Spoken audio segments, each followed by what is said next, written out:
J'ai pas d'argent pour investir. Beaucoup de personnes me demandent comment on peut trouver de l'argent pour investir. Entre les charges mensuelles, les impôts, les courses, les sorties, pas mal de gens me demandent, mais Captain, comment je peux faire pour investir? Pour pouvoir investir, la méthode est très simple.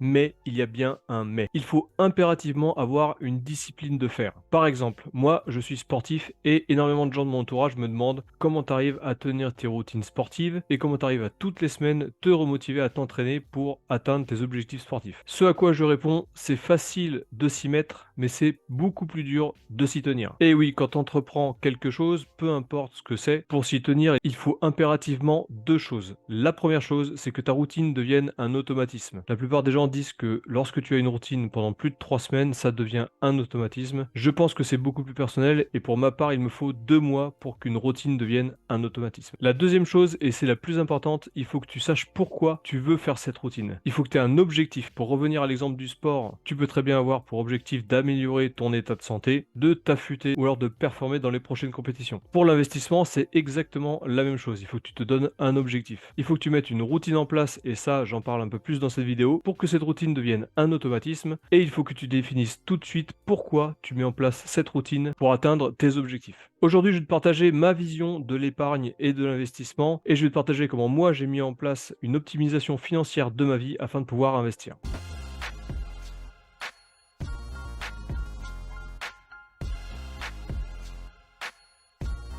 Avant de commencer, comme d'habitude, n'hésite pas à t'abonner, cliquer sur la cloche et à mettre un pouce à cette vidéo si jamais le contenu de ce que je fais te plaît. Tu peux aussi rejoindre mon groupe Telegram, je te le mets dans la description de cette vidéo. Tu as juste à installer Telegram sur ton téléphone, tu cliques sur le lien et ça va rejoindre directement le groupe. En ce moment, je fais un petit concours en plus pour les 5000 abonnés sur YouTube.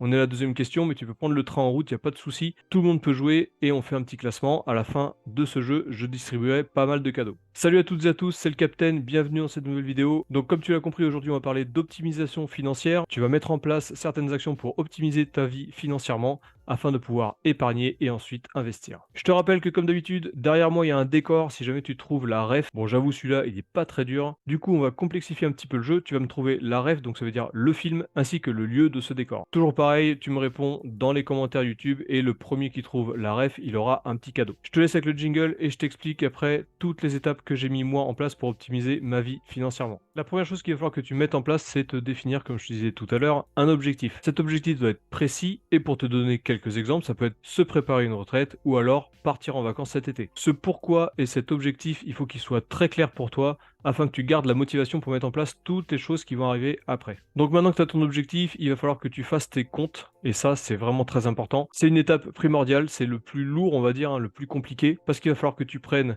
toutes tes dépenses que tu fais pendant un mois, voire 2, voire 3 mois. Le mieux, c'est de prendre un trimestre. Moi, j'ai pris un trimestre et je le fais régulièrement. Si jamais après la vie fait que tu pollues, entre guillemets, tes dépenses, tes charges mensuelles, tu peux très bien te réinstaller, te prendre un trimestre complet de charges et tu revois toutes tes dépenses. Tu maintiens tes comptes. C'est relou, c'est long, mais c'est obligatoire, tu es obligé de passer par là. Faire tes comptes, c'est l'unique solution pour te rendre compte de toutes les dépenses que tu fais. Pour chaque ligne de ton compte, tu vas identifier quel est le type de dépense. Tu peux très bien utiliser un tableau Excel pour faire ça, ou te le faire à l'ancienne sur un cahier. Et l'objectif de cet exercice-là, c'est d'identifier toutes les dépenses qui sont superflues. Parce que oui, toutes les étapes qui vont suivre après vont te permettre d'optimiser ta vie financière, et le but ultime, c'est de vivre en dessous de ses moyens. Il faut que tu gagnes plus que tout ce que tu dépenses, donc tu es obligé de restreindre tes dépenses et d'identifier quelles dépenses sont superflues. Et tu vas voir pour la suite de cette vidéo, il y a pas mal de choses qui sont simples à mettre en place pour pouvoir commencer tout de suite à réduire tes dépenses. Et lorsque tu feras tes comptes, tu pourras également identifier d'autres solutions à mettre en place. La prochaine étape, ça va être de se débarrasser de toutes tes dépenses inutiles. C'est l'étape la plus simple, hein. Tu viens de faire tous tes comptes et tu vois des dépenses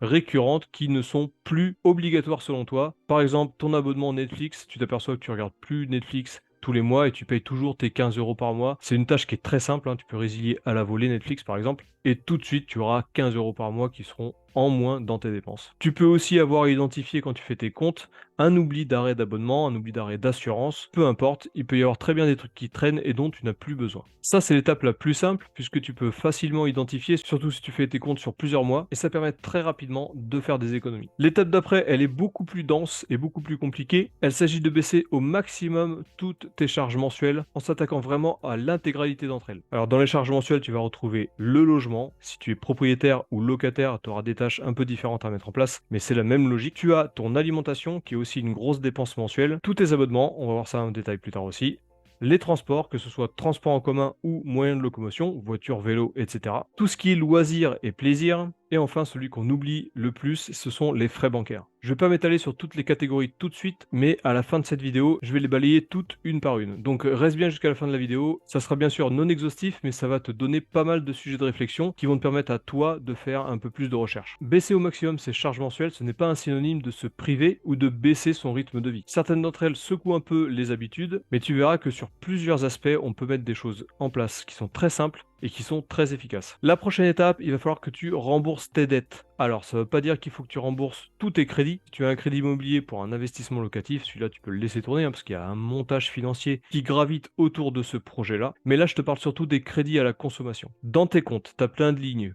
Cofidis, CGTL, etc., etc. Ce sont des crédits à la consommation. Toutes ces choses-là, ce sont des crédits à la consommation et on a tendance à les empiler les uns après les autres puisqu'on se dit que ça étale les dépenses sur plusieurs mois. Mais les crédits à la consommation, c'est vraiment le fléau de l'épargne et de l'investissement. De plus, le marketing qui gravite autour de tous les crédits à la consommation pousse au surendettement. Comme je t'ai dit juste avant, on a tendance à les empiler les uns après les autres. On les empile tellement que des fois, on se rappelle même plus qu'on a des crédits à la consommation. C'est pour ça qu'il faut faire ses comptes et comme ça, on peut voir un peu toutes les dépenses récurrentes qu'il y a. Et tu verras que si jamais tu as des crédits à la consommation, quand tu verras cette ligne-là, tu te souviendras même plus de ce que tu as acheté et la raison pourquoi tu as fait ce crédit conso. Alors cette partie-là, elle est vraiment personnelle. Il y en a qui laissent traîner leur crédit consommation puisque la plupart du temps, ils sont étalés sur 12 mois.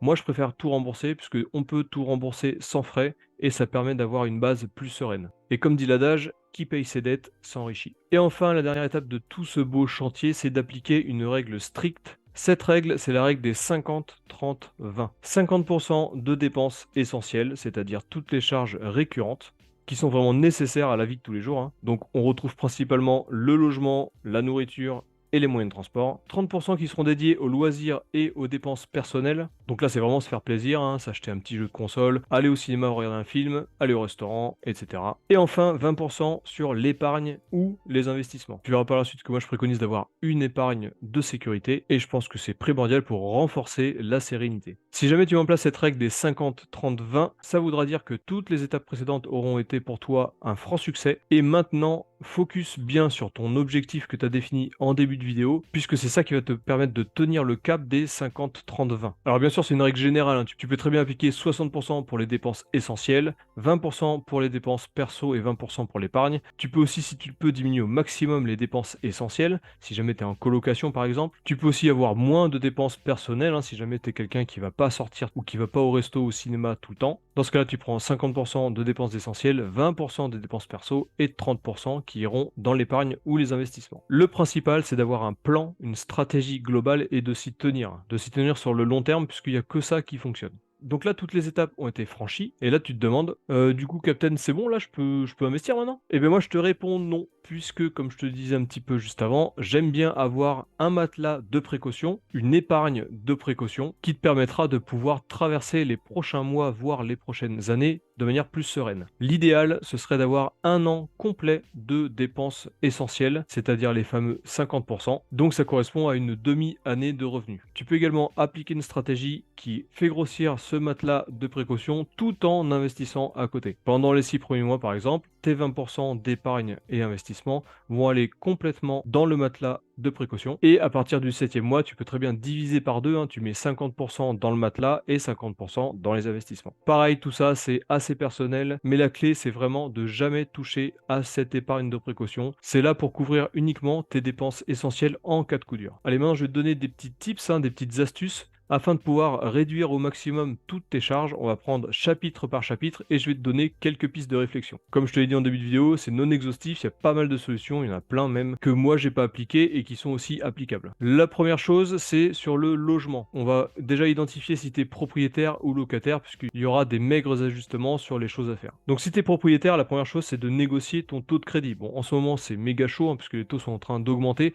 mais si jamais ton crédit date d'il y a vraiment longtemps, avant la grosse baisse des taux d'intérêt, dans ce cas-là, ça vaudrait le coup d'aller voir ton banquier et de voir si tu peux baisser ce taux. Toujours si tu es propriétaire, tu peux baisser ton assurance crédit. Peu de gens le savent, mais tu peux changer d'assureur pour ton assurance crédit. Ta banque va te définir une assurance qui est souvent partenaire de cette banque. Souvent, c'est même eux, hein, qui assurent directement le crédit, mais tu peux trouver une autre assurance. Alors, il y a plusieurs solutions. Soit toi-même, tu vas démarcher toutes les assurances afin de voir laquelle est la moins chère, sachant qu'à chaque fois, ton banquier doit valider le fait que l'assurance couvre à la même hauteur que la leur. Ou alors, tu peux aussi utiliser un agrégateur. Il y en a pas mal, hein. Moi, j'utilise meilleurtaux.com, hein, ils font l'agrégation de pas mal de choses. Il se peut aussi, si ton banquier est sympa, ce qui est assez rare, qu'il te propose une délégation d'assurance que lui, il connaît par rapport à d'autres clients qui utilisent déjà ce système. Mais si jamais il te l'a pas proposé dès le départ, il y a peu de chances, à mon avis, qu'il te propose quelque chose d'intéressant. Et enfin, si tu es propriétaire, l'ultime chose que tu peux faire, enfin c'est pas l'ultime chose puisque tu verras qu'à la fin, il y a autre chose qui est applicable pour les propriétaires tout comme les locataires. Mais si tu es propriétaire et que tu veux pas bouger de chez toi, l'ultime chose à faire, c'est de faire un rachat de crédit. Peut-être qu'il te reste 10 ans pour rembourser ta maison. Si tu es assez jeune, tu peux très bien essayer d'aller voir ta banque ou même une autre banque. Ne te contente pas juste d'aller voir ta banque pour racheter ton crédit et repartir sur un crédit plus long. Donc il te restera pas 10 ans mais peut-être 15 ans à rembourser, mais tu vas baisser tes mensualités au maximum. Alors je suis pas méga fan de cette solution, à moins vraiment de ne pas avoir le choix, mais sache que ça existe, hein, c'est une astuce qui peut se mettre en place. Si tu es locataire maintenant, bah, c'est beaucoup plus simple hein, parce que tu as une liberté de déplacement. Tu peux poser un préavis à ton agence ou à ton propriétaire. Si tu es en zone tendue, ça prend un mois pour pouvoir sortir du logement. Si tu es en zone moins tendue, dans ce cas-là, ça sera 3 mois. Et tu peux déménager vers un logement qui sera moins cher. Tu peux également déménager dans une colocation. Souvent, il y a des colocations qui sont toutes incluses. Ça veut dire que tu vas payer toutes les énergies, que ce soit électricité ou gaz.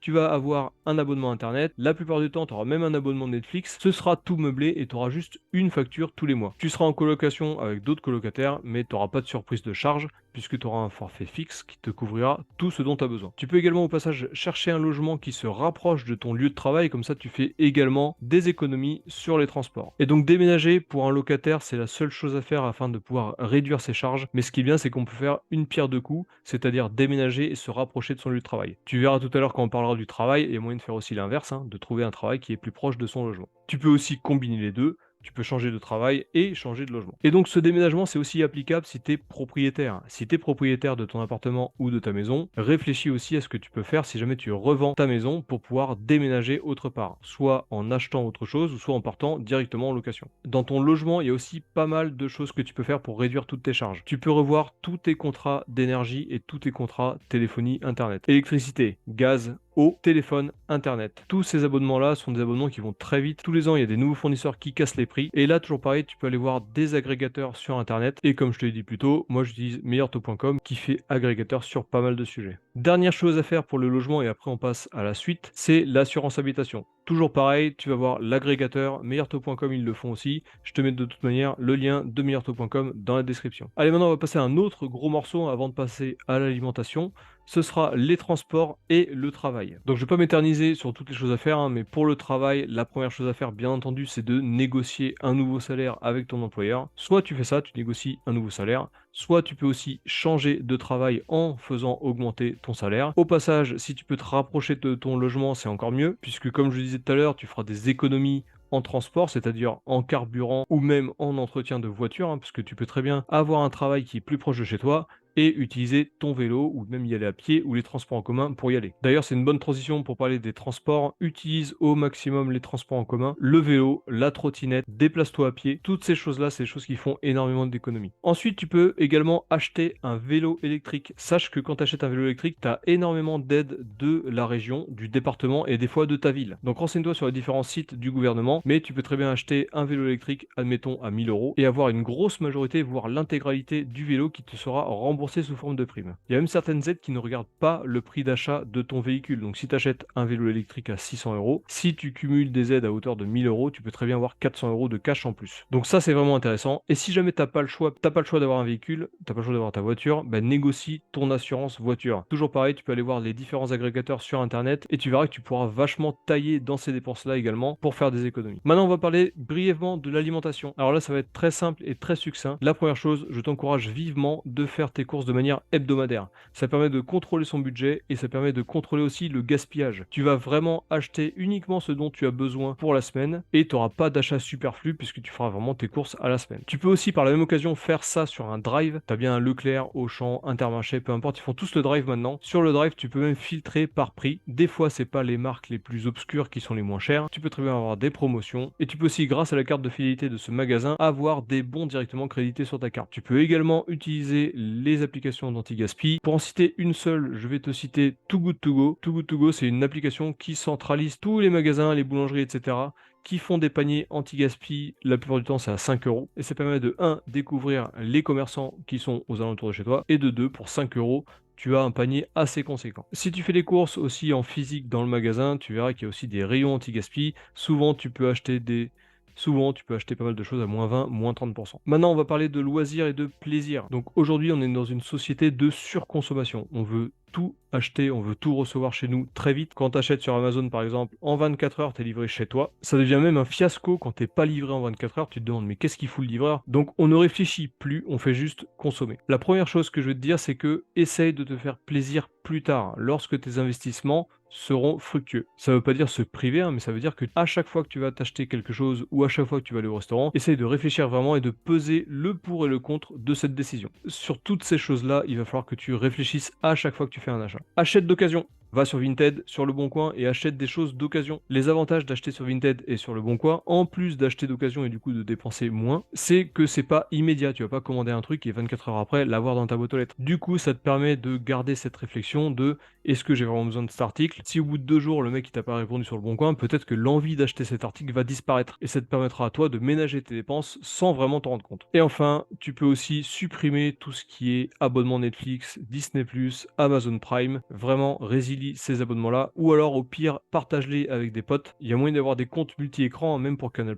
Mets-toi d'accord avec plusieurs amis et faites-vous un abonnement commun. Dernière chose, ce sont les frais bancaires. On va pas s'étendre sur le sujet, mais les banques traditionnelles ont tout le temps des frais bancaires, des frais de tenue de compte, des frais de carte bleue, des frais de lettres postales qui te sont envoyées dès qu'il y a une lettre qui part, t'as des frais. J'ai même eu la dernière fois avec la banque de ma femme des frais d'édition de tableau d'amortissement immobilier. Elle a demandé une mise à jour du tableau d'amortissement de son bien immobilier à son banquier, il lui a facturé 36 euros quand même. Donc tous ces frais-là, tu peux carrément les enlever si jamais tu vas voir une banque en ligne par exemple. Il y a des banques traditionnelles qui maintenant ont pas de frais. Moi, je préconise vivement Boursorama Banque. J'utilise Boursorama depuis plus de 10 ans maintenant et j'ai jamais eu aucun problème. D'ailleurs, si tu veux rejoindre Boursorama Banque et que tu veux faire un petit geste pour la chaîne, je te mets mon lien d'affiliation dans la description. Voilà, tu l'as compris, l'optimisation financière, c'est pas très fun, c'est pas très drôle, mais si tu te définis bien un objectif, que tu gardes le cap et que tu as une discipline de faire, tu y arriveras à la mettre en place. Comme je t'ai dit en début de vidéo, la routine devient un automatisme après plusieurs jours. Pas mal de monde disent 3 semaines, pour ma part c'est plutôt 2 mois. N'hésite pas à me contacter dans les commentaires de cette vidéo ou alors à rejoindre directement mon groupe Telegram qui est dans la description. Tu pourras parler directement dans ce groupe ou me contacter en privé si jamais tu as des questions sur l'optimisation financière. Une fois que tu auras optimisé ta vie financièrement, à partir de là tu vas pouvoir regarder toutes les autres vidéos de ma chaîne